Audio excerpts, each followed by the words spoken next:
Hi, welcome back to CS170. As you can see from the student schedule here, we're in the final stretch before we hit the final exam. So for this lecture, maybe I'll just hit on some of the logistics and some of the info that's on the final exam. And then I'll break out a couple of mini lectures on the limits of computation, which is chapter 22, right here. So let's take a look here. So for those of you that haven't gotten your recitation project sorted out yet, make sure you do that. I know there was like a couple of different questions related to people who were looking at the asynchronous recitations, but the announcements were put out to kind of keep in line with how the normal recitations are going. We try to restrict the window of the recitation project. So for the live recitations, they have it where you have the recitation and then you have to turn it in for that day. So to align with that, the asynchronous, they gave a heads up on when they were going to post out the recitation, and then you would turn in your recitation project within 24 hours of that. So that's just really just to keep in line with how the live recitations are going, that type of time window, which is longer than what the live recitations do, because the live recitation, they give the recitation that day, and then pretty much later that day, you have to get the recitation project in, okay? So if you are still having some issues in terms of late assignments or quizzes or whatever, I think we talked about that. So you can see here, the quizzes, if you missed them or whatnot, they'll reopen on December 13th. You should make sure you get in there, knock those out. Hopefully it doesn't take you too long. Get those in there. They're not that many points, but they kind of add up a little bit, okay? So the other bit is you'll probably see if you go into your modules, right? So you remember your modules here is on your left-hand side, but you can also get to it from our homepage. As usual, every week we have our resources that you can go into. You have HTML resources, JavaScript resources, Excel resources, and here we have the final exam information. Okay, so let me see here. I think I did pull it up, but let me just click on it from here and open it up. Okay, so let me zoom in a little bit. Hopefully everyone can see this. All right, so you can see this if you go into the module view, obviously, but I'm gonna just run through it really quickly while we're here. Course evaluations, we did it around midterm. If you can provide feedback, that would be useful. We do try to take a look at how we can improve every semester. So provide some feedback on what works and what hasn't worked as well. And we'll factor that in as we look at the class for the spring semester. So you're probably kind of used to this, right? So your final exam through Canvas, you have a 24-hour time window, and there's the date right there, okay? The 21st. So we have, again, if you have technical issues, you need to get a hold of a proctor as soon as possible. Okay, so note this point here. If you don't have a proctor that's available during that time, so I think we try to fill up almost all the time slots for the with a proctor. But if you don't, then send an email to your instructor, and then make sure you take as much information. Maybe you have to take a screenshot or something like that. Okay. But this is underlined, it's highlighted. No issues are dealt with after the exam period is over, okay? Or you submitted your exam. So You hit the issue, get to a proctor as soon as possible, okay? For those of you that have ODS, a lot of you have submitted that already, so we've taken care of that.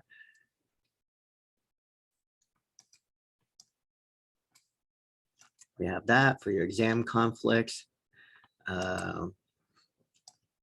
This is more general structure here. You have 3 parts of the exam. Remember the second chance policy. So part 1, if you do better on this than you did on your exam 1, you'll get to apply that score back to the exam 1. And likewise for exam 2, and then exam 3 is separate. I mean, not exam 3, part 3 is separate. You're probably used to this right now, completing this in one session and within the 24-hour time window. I would suggest not to wait to the last minute. Give yourself some buffer time and then try to get it done, okay? For this part, you should be used to from the first couple of exams, all right? So I won't repeat all of these. You probably know all of these different things. They're the same exact directions from the first 2 exams. Okay, all the usual stuff here. And then this kind of breaks out a little bit more details about part 1, part 2, and part 3. Okay.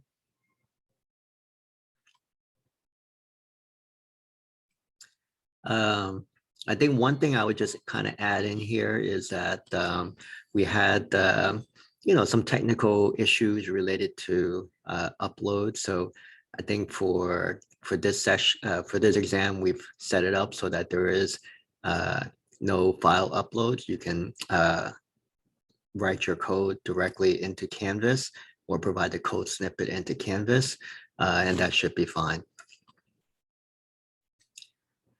I just explained the second chance policy earlier, but this kind of repeats it. And then remember, the entire exam counts as your final exam grade.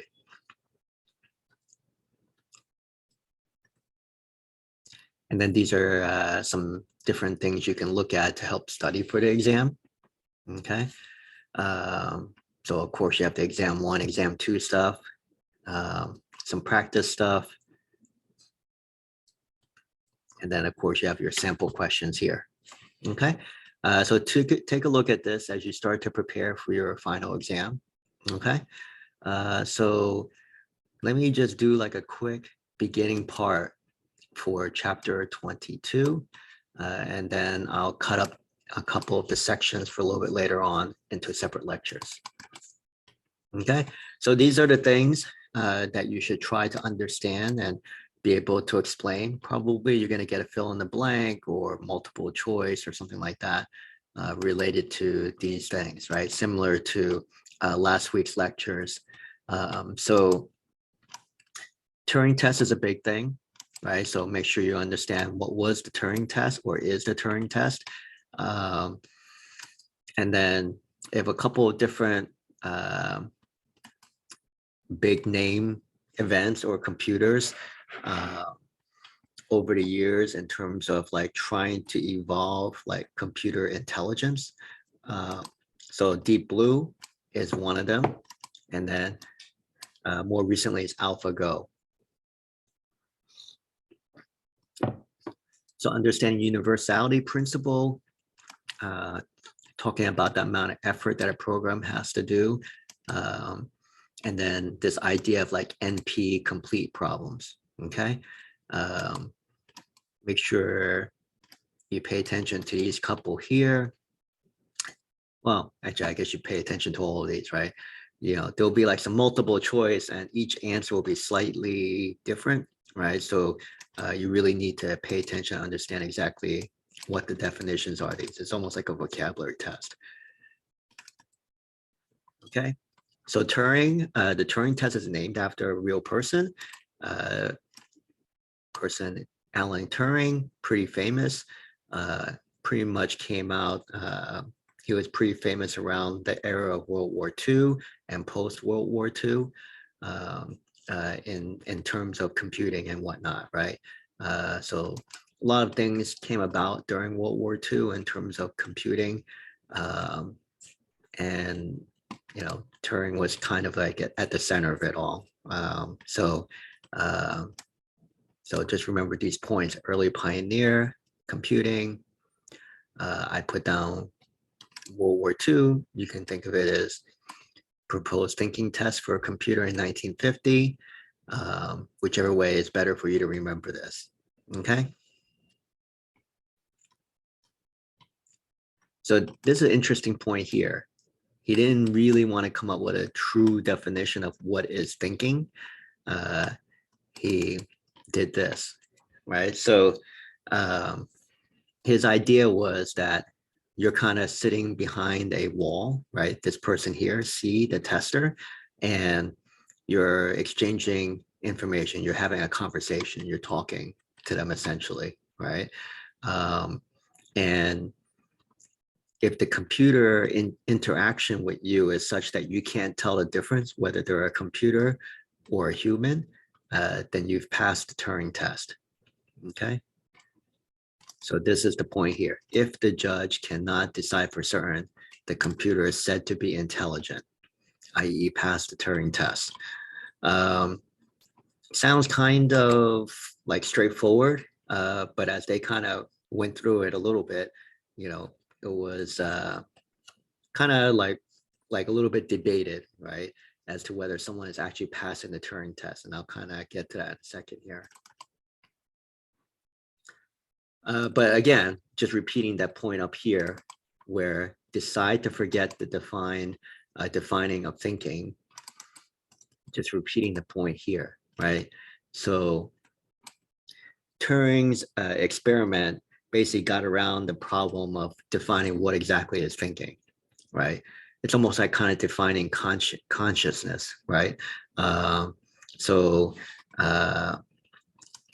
Basically did this, right? That's the key thing here, okay? So this is back in 1950 or so. You're looking at that time, computers would take up the size of a room, basically, right? They're ginormous things. And the processing power, the storage, everything was like way less than what we have today, okay? At this point, for analyzing English, as you know right now, many of you on your phones or whatever, very easy not only to analyze English, but analyze other languages, right? And get into the point of some sort of like real-time language translation, among other things, right? And then, you have different things like word processing, things that go along with it right now, like Grammarly or whatever, checking the grammar, making suggestions on your phone as you type, all of those kind of things, right? Those things were not available back when he came up with this test. So right now, it's probably still like a work in progress, but it's getting there, right? A lot of these things are pretty commonplace, and we'll kind of cover examples of that over time. Okay. Here.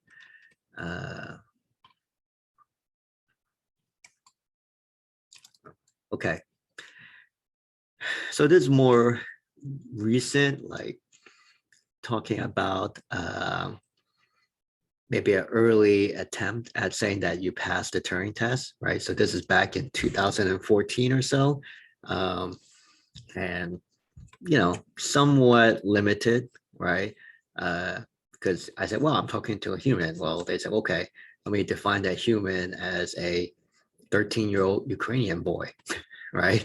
So somewhat kind of trying to narrow the scope a little bit, to say that you're able to pass the Turing test, okay? So some debate around whether they passed the Turing test, but I think at that time, probably most people say they didn't pass the Turing test really. But then, they've kind of come up with more recent